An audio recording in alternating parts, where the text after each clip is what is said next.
পার্থ শেখ আর Tanzim খায়রা তটিনীর most weighted romantic নাটক অমর প্রেম আজই আসছে, কিন্তু কয়টার সময় অফিসিয়ালি রিলিজ করা হবে তা ভিডিওর শেষে বলবো।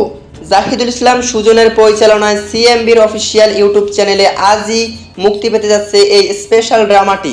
পোস্টারে হলুদ ট্র্যাডিশনাল পোশাকে পার্থ আর তটিনীর এই কিউট কেমিস্ট্রি অলরেডি নেট দুনিয়ায় ভাইরাল, কিন্তু এটি কি শুধুই মিষ্টি এক প্রেমের গল্প, নাকি এর পেছনে লুকিয়ে আছে কোনো বিচ্ছেদের টানাপোড়েন? জাহিদুল ইসলাম সুজন ও রাসেল ও মারুফ শাহজিদের গল্প ও চিত্রনাট্যে এই নাটকটি প্রেমে পড়া প্রতিটি মানুষের মন ছুঁয়ে যাবে।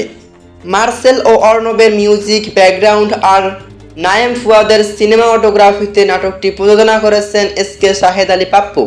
সেই মাহেন্দ্র খন চলে এসেছে আজই, অর্থাৎ এই মুহূর্ত থেকে যে কোনো সময় সিএমবির ইউটিউব চ্যানেলে অফিসিয়ালি রিলিজ করা হতে যাচ্ছে অমর প্রেম। তাই বাংলা নাটকের এমন সব এক্সক্লুসিভ আপডেট সবার আগে পেতে চ্যানেলটি সাবস্ক্রাইব করুন। যারা ফেসবুক পেজ থেকে দেখছেন পেজটি ফলো করুন। ধন্যবাদ।